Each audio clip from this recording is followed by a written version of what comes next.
Thank you for joining us today at Aletheia Bible Fellowship. Hope you enjoy this sermon. It's on adoption, specifically what it looks like, contractual relationship versus covenant relationship.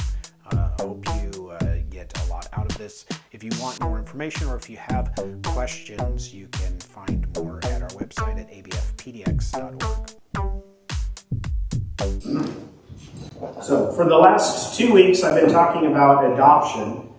And basically, we discussed basic terms of adoption, what adoption means. We looked first, of course, at emancipation as the first step of adoption. Dying to your old self, dying to even the debts that you owed, to the life that you once knew.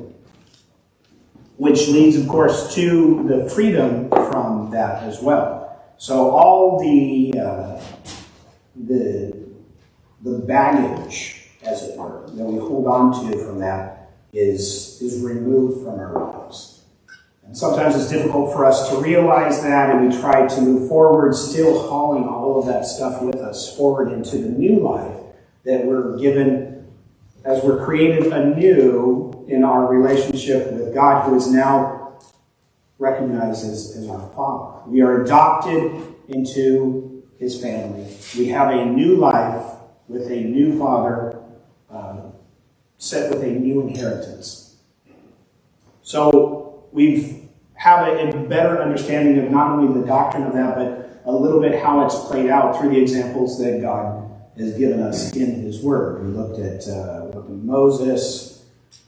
We looked at David. We mentioned a couple other examples that are there. And we really just took a look at how those examples speak to what adoption kind of looks like for us. So today, since we've already given ourselves this little bit of history and we have kind of an understanding of what adoption is, it's time to move forward and to explore what it looks like to act then like we are adopted. Now that we have our new life, what does that new life look like?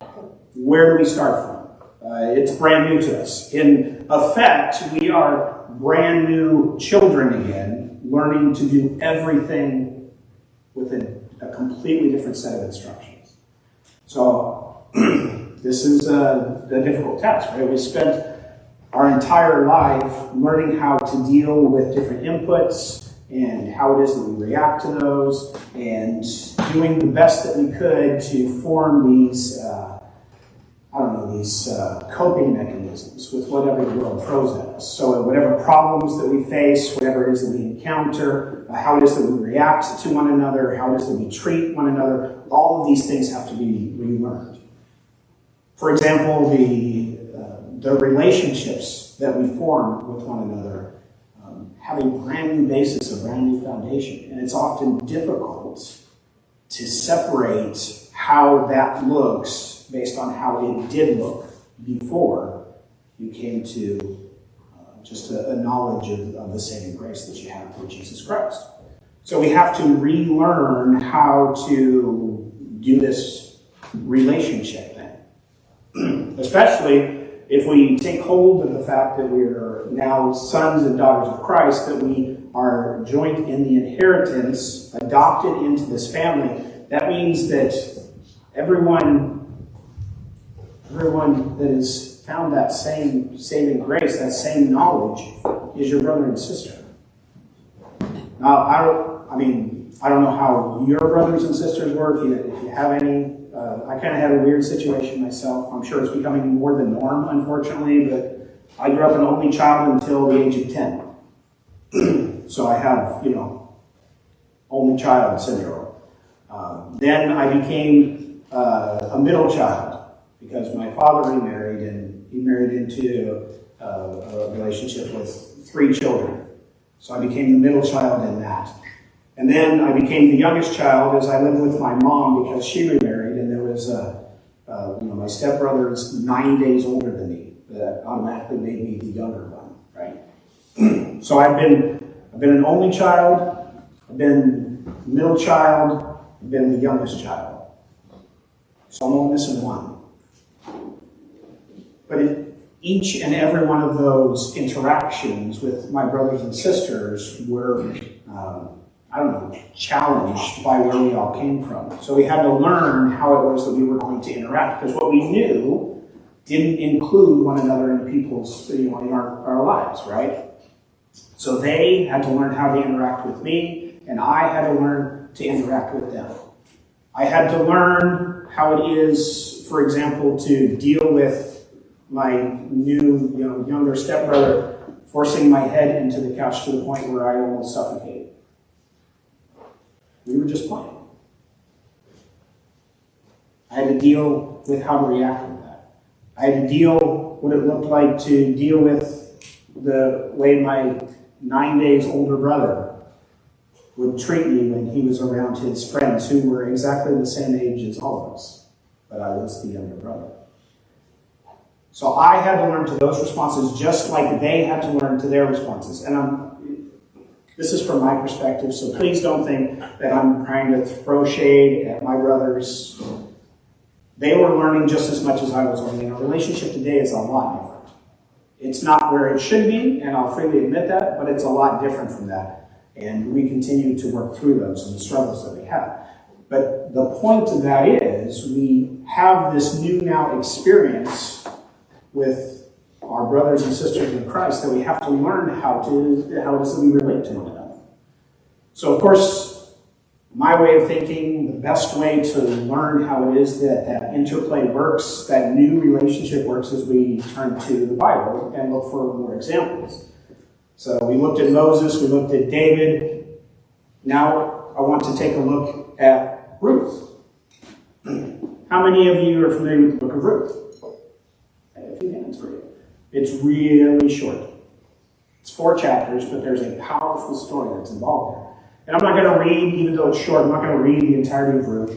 I'm not going to tell you the full story of Ruth, but there are a few key points that I want to hit on. Because in Ruth, we see a different aspect of adoption. Kind of, what we touched on before with like David and Mephibosheth. But there's instead of like a king to, another king, offspring of a king, or a parent to a child, right? Because David let him sit at the table permanently as his son. We're going to look at a different aspect based off of Ruth's experience in that. So, of course, there's always a little setup when you're going into a story, when you're going into an understanding of how things apply. So, in order to understand the implications of the actions that are taken, we're going to start off at the beginning of Ruth, Ruth 1:1. Seems like a good place. It's titled 1:1, right? So, we'll start there. So, in Ruth 1:1, it says, "In the days when the judges ruled in Israel, a severe famine came upon the land. So a man from Bethlehem in Judah left his home and went to live in the country of Moab, taking his wife and 2 sons with him. The man's name was Elimelech, and his wife was Naomi. Their sons were Mahlon and Chilion. They were Ephrathites from Bethlehem in the land of Judah, and when they reached Moab, they settled there. Then Elimelech died, and Naomi was left with her 2 sons. The 2 sons married Moabite women. One married a woman named Orpah, and the other named Ruth. About 10 years later, both Mahlon and Chilion died. This left Naomi alone with her 2 sons, or without her 2 sons, or her husband." So we have like the setup of a bad situation gone worse, right? It starts out with a famine. What a great place to start. With no food being able to be grown. Now the famine is a direct result of Israel's relationship with God during this time, during the time of the judges. Elimelech and Naomi started out in Bethlehem, which of course we talk about during Christmas time all the time, right? Bethlehem, which is like supposed to mean like bread. But there was no bread in Bethlehem. So they went from a situation of famine there, and they left to go to Moab. Instead of staying where they were cemented in their community, they went to seek nourishment elsewhere. So bad things going on, goes from bad to worse, which causes more hardship eventually for Naomi, because now she's left a foreigner in a foreign land with no husband and no sons to look after her. Now, that doesn't seem too terrible, right, in this modern day and age, but back then, it was a devastating thing. That meant basically that she had no one to care for her, no one to protect her, no one to provide for her. As a widow, technically, she wasn't even able to own land.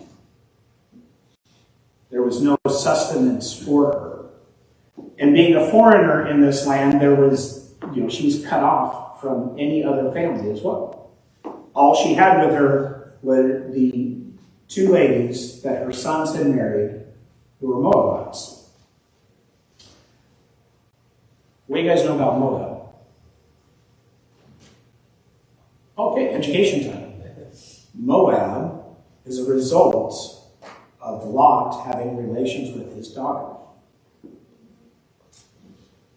Moab and the Ammonites are both because of Lot and his daughters. Those nations came about from that union. Moab, in fact, means from father, what father? Because there's like this circular type of thing. Not only was he their father, but he was their grandfather, and we could spend a whole time even just dissecting that. But the long and short of it is, the Israelites were not supposed to associate with the Moabites and the Ammonites. Not only that, there was a history of discontent between the two nations because the Ammonites and the Moabites, those are the ones that tried to curse Israel as they came into the land. And this is where you get the story of Balaam. I love telling the story of Balaam, but that's a story for another day. So the name Moab means from father or what father, and the Moabites were descendants of Lot and his daughters. So you take the fact that there are foreigners in a foreign land. They had run from their community when conditions were not favorable to live in, and now that leaves Naomi and her two daughters-in-law in a very precarious life situation. This is where we find ourselves now. There are lasting consequences because there's even laws, Jewish laws, in Deuteronomy that speak specifically to Ammonite or Moabite and their descendants being admitted into the assembly of the Lord. There's definitely a separation that's supposed to be there. So when Amalek moved his wife and sons to Moab, there were definite consequences for that. In Ruth, starting in verse 6, we pick up from there. Then Naomi heard in Moab that the Lord had blessed his people in Judah by giving them good crops again. So Naomi and her daughters-in-law got ready to leave Moab to return to her homeland. With her two daughters-in-law, she set out from the place where she had been living, and they took the road that would lead them back to Judah. But on the way, Naomi said to her two daughters-in-law, "Go back to your mother's home, and may the Lord reward you for your kindness to your husbands and to me. May the Lord bless you with the security of another marriage." Then she kissed them goodbye, and they broke down and wept. So you see there's clearly a deep-held relationship with the daughters-in-laws and Naomi. So there was definitely a good relationship between them, and they loved each other. They both said, "No, we want to go with you to your people." But Naomi replied, "Why should you go with me? Can I still give birth to another son who would grow up to be your husband? No, my daughters, return to your parents' home, for I am too old to marry again. And even if it were possible, if I were to get married tonight and bear sons, then what? Would you wait for them to grow up and refuse to marry someone else? No, of course not, my daughters. Things are far more bitter for me than you, because the Lord has raised his fist against me." And then again they wept, and Orpah kissed her mother-in-law goodbye, but Ruth clung tightly to Naomi. So although Orpah and Ruth asserted that they would want to go with the mother-in-law, Naomi was insistent that they not to do this. She argued that there were no prospects for them in Israel. There is nothing left for them from the family of Naomi. She would have nothing to offer, for she was a widow. She didn't have any sons for them to marry, which is where we kind of fall into the Levirate law. So you have more education, the Levirate law. If you are married to one brother and that brother dies, your husband passed away, their brother was supposed to wed you and give you an heir for your husband who passed away. Naomi doesn't have anyone to fulfill that part. So the Levirate law, it's spelled out in Deuteronomy 25, 5 through 6.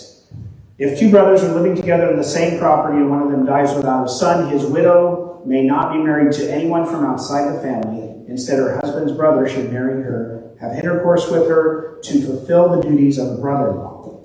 The son she bears to him will be considered the son of the dead brother, so that his name will not be forgotten in Israel. It's pretty laid out. So Naomi is emphasizing for Orpah and Ruth that she has no sons to perform this custom. She has no more to give, and therefore she's not only dissuading them from traveling with her, but she is releasing them from that. She's recognized the reality of her situation, and she has released them from their part to play in the Levirate law.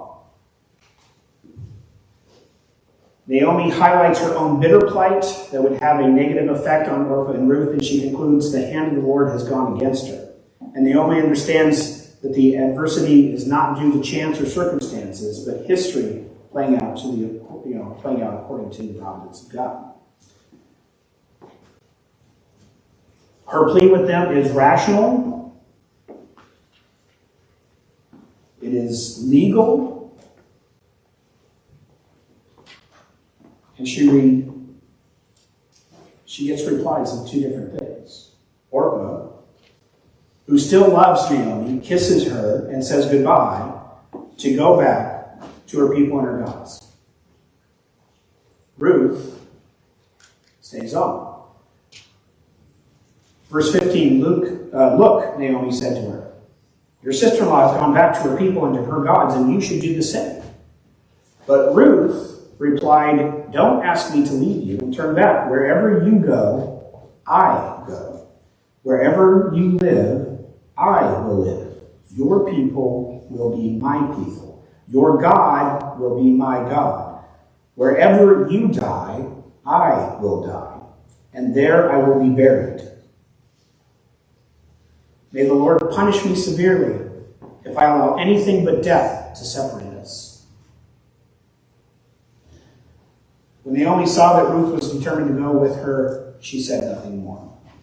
So though Naomi urged her and released her from their contract, the reason that they were together was specifically because of marriage, specifically because of the need to fulfill the inheritance of the family, to pass on things to an heir. She gave her an out. She gave her a release from that. She urged her to follow her sister-in-law and return to Moab. Ruth, however, instead dedicated herself to Naomi, determined to follow her to Israel. It's a commitment that is underscored by the series of statements. This is where we get all grammar-y, right? Listen to the statements. These are item per item in Latin. A figure of speech where the verb or the noun is used of the actions of two different people. So the series of statements, wherever you go, I will go. Wherever you live, I will live. Your people will be my people. So there's this oneness of purpose. There's that unity of action. Ruth is committing to Naomi that these things will take place. She is committing that she is adopting Naomi as her own mother. She's owning that relationship and determined to take care of Naomi, even though there is no longer any necessity for her to continue in that relationship. She's been released from it. She's been freed from any type of agreement that was there. To go back to her own father, to go back to a good situation for her, where her father will continue to take care of her until such time as she can marry someone else again. To possibly have a better future where she is taken care of and her needs are provided for. Instead, she chooses to hold dear to that relationship. And she doubles down by pledging undying allegiance and fidelity to Naomi. Ruth's vow was not only to Naomi, for she declared not only this to Naomi, but your God will be my God. She turned her back on the gods that she worshipped as a youth in Moab. Ruth renounced the polytheism of the Moabites and embraced the monotheism of the Hebrews. She confirms this conversion as she invokes the name of the Lord, the name Yahweh, the covenant name of the God of Israel. Ruth's conversion and oath silence Naomi. She can no longer urge her to go away because of the power of Ruth's words. The conviction in them. The covenant that Ruth is entering into with Naomi. There's a significance to the relationship here. First, though, we would be remiss if we didn't acknowledge, even in the decision to leave their community, Naomi, her husband and son, still, obviously, represented God in a very meaningful way. Even though they fled from their situation, instead of standing firm, instead of accepting the consequences of the nation's push against God, that's why there was famine. Instead of accepting those consequences, they fled from them. But they still represented God as integral and meaningful in their lives. There's significance in how we represent the Lord, even when we make bad decisions. How we deal with the consequences of those bad decisions. How it is that we accept those consequences as they come to bear. Can have a lasting and meaningful impact on those around us. So yes, even when we mess up, God is glorified. Just try not to mess up too much. He doesn't need that much glory that way, right? He is glorified in all things. And the way that we react to those things speaks highly of the person of God to those around us.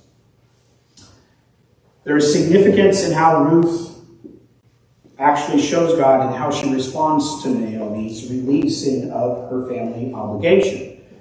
Naomi releases her into that beneficial situation of going back with her father because it is logically the best move for her. Right?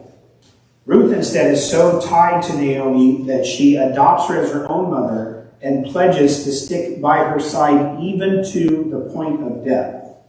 I will be buried where you are buried. There's no safety in this relationship. There's no guarantee in this relationship. They are both widows without a benefactor. In that society, there is nothing for them. There are no guarantees. There's no safety. The only thing that they have is their relationship with God and their love for one another. There's no guarantees of how they will be provided for. That's in question. There's nothing specific that Ruth gains from the relationship. This, in other words, is not it's not a social contract with Naomi, right?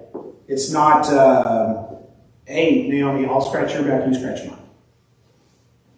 It's not a quid pro quo, right? There is no other expectation from Ruth from Naomi other than that they would be together, continuing the relationship they have as mother and daughter. That is the only thing that is there for them. This is not a contract that exchanges one good for another. It is a covenant that gives oneself to the other. Ruth is forming a covenant where she says, I'm not expecting anything from you. I give myself freely to the point of death. Does that sound familiar? See, with a contract, if one agreeing party does something in violation of the contract, then it's considered broken. This is what I will do in exchange for you doing this. If you don't do that, I'm going to do my part. Done. No worries. The whole contract becomes null and void, and basically the signers of the contract agree to hold up their ends as long as the other person holds up theirs.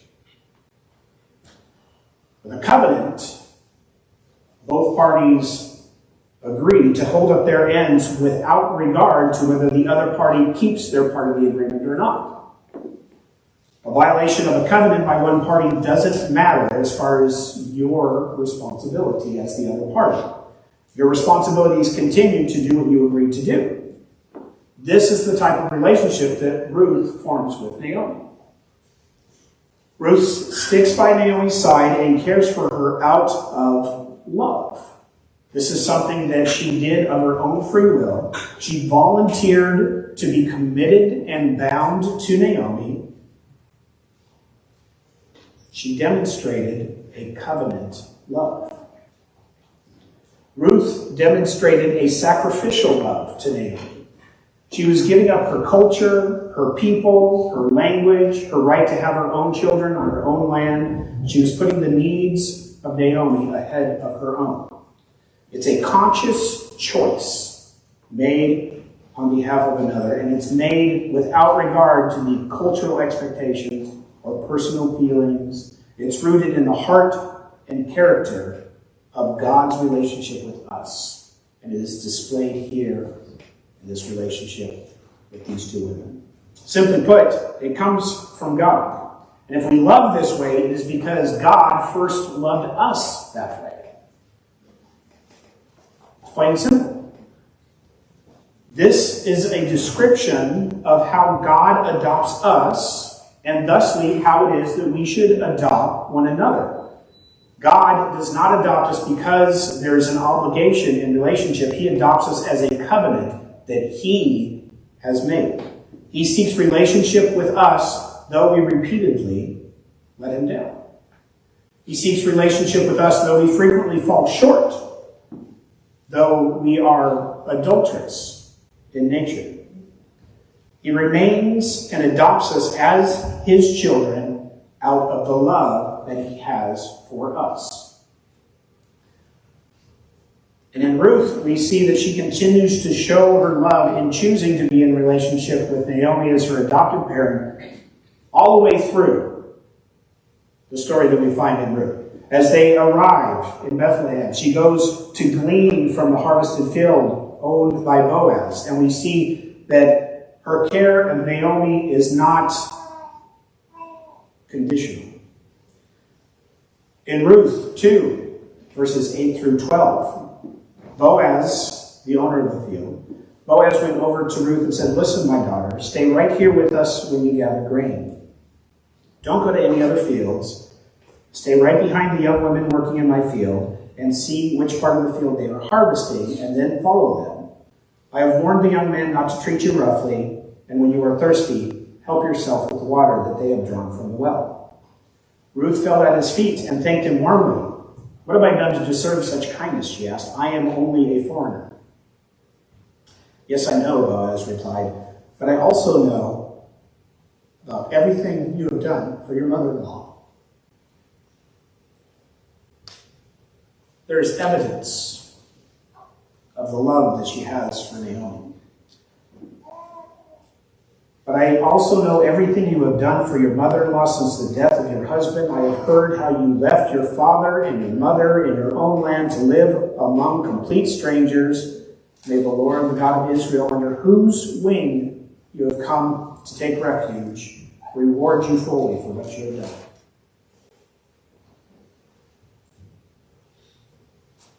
Now, this is not the only example we see of this covenant love taking place, and to see the fruition of it. In fact, the story, the example that we read last week of David and Mephibosheth, David does not act as one would expect, right?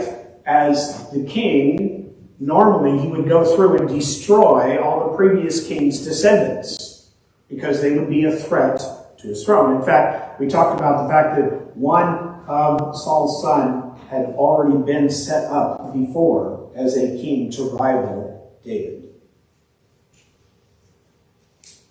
But instead, David, acting out of his love for Jonathan and the covenant that he had made with Jonathan, seeks out and elevates Mephibosheth. Mephibosheth had nothing to offer David.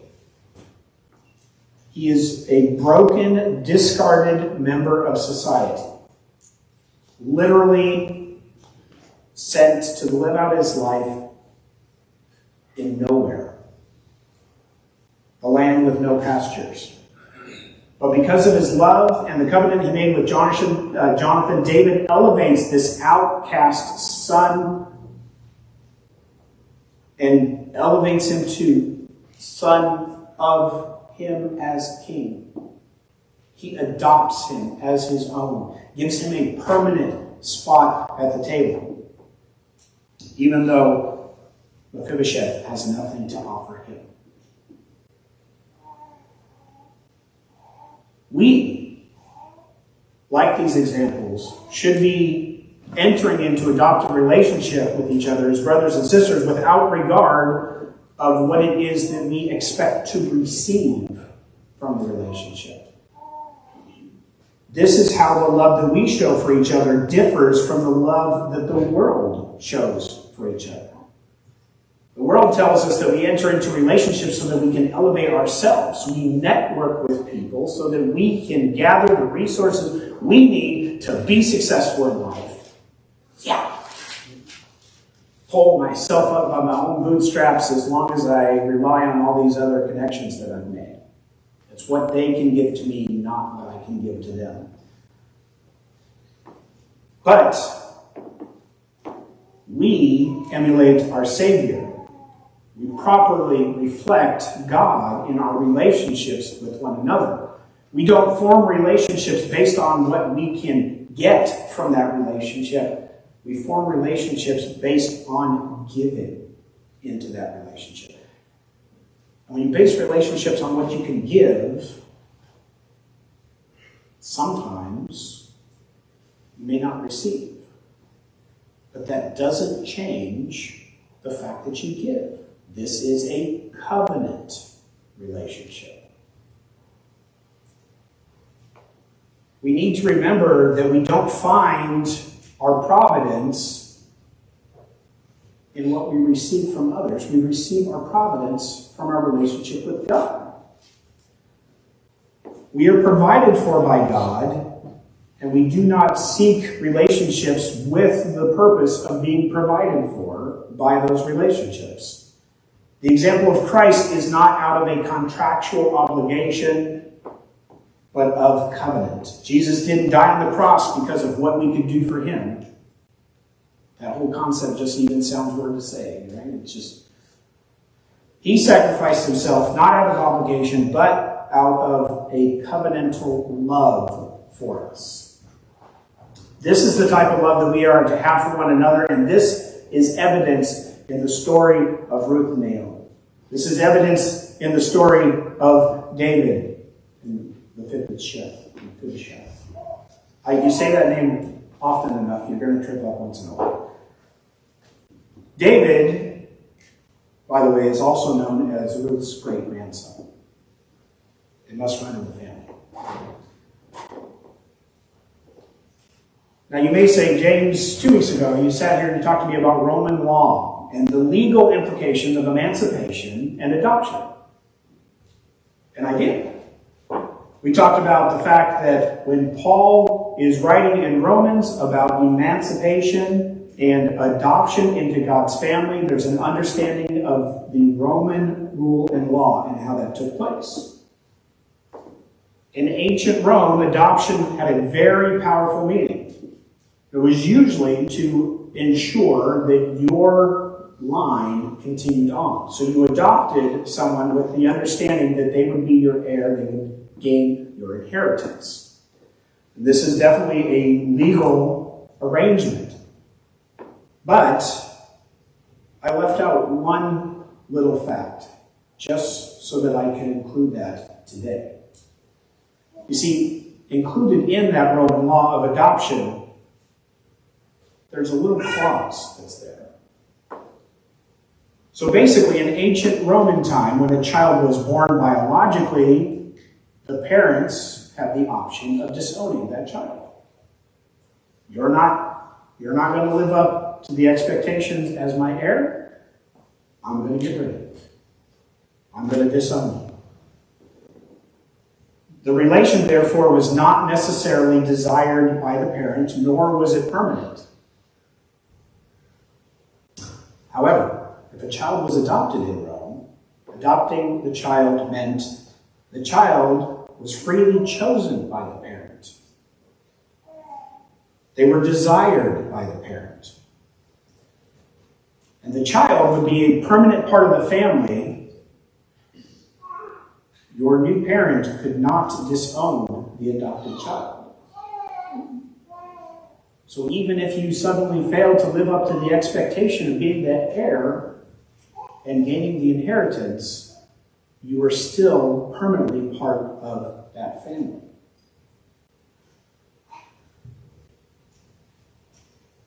Even if you fall short, even if you don't do your part, that relationship is cemented. Guys, that's a covenant. Even though we fall short, we're still part of God's family. We can still claim the inheritance. He doesn't only love us when we do good things. He also loves us when we fail him. There's power in choosing to adopt one another. It's a choice that we make to love, not so that we can receive something in return, but for the sake of covenant with one another. We are in permanent relationship with each other as brothers and sisters in Christ. We'll still love you if you fall, and if you fail. I will still be there for you because my love for you has to reflect the love that God has for me. And that means it's not subject to change because of the actions that you take. It's given freely without the expectation. This can be difficult as we talk about, relationship with brothers and sisters. Because our experiences with our brothers and sisters, well, they're difficult. And it can be tough to not see something reciprocated, to not see your brother and sister acting the same way that you are. We can be led to doing comparisons. Well, this is how I interact with them. Why don't they interact with me the same way? It can be difficult to see someone not living their part of the covenant. Is your love for them dictated by how they show love for you? Or is it dictated by how God shows love for you? Do you love them even if they fall short? Do you act out of love not because they act out of love? This is a description of agape. I love you sacrificially. Agape is used in the New Testament to describe God's love for us, and it also describes the way that God wants us to love one another. It is not based on selfish desires of nature. Agape loves regardless of the other person's behavior, without expectation of something in return. We are to love God and others with agape love. This is a choice. This is an act of will.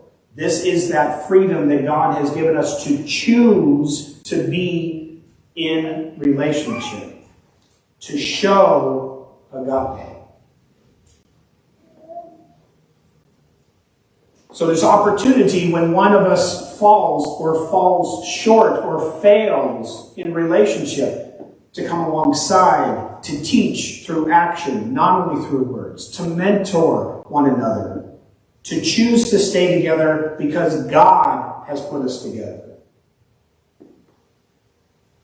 There is an opportunity to truly adopt one another in a covenantal relationship, just as God has done to us individually.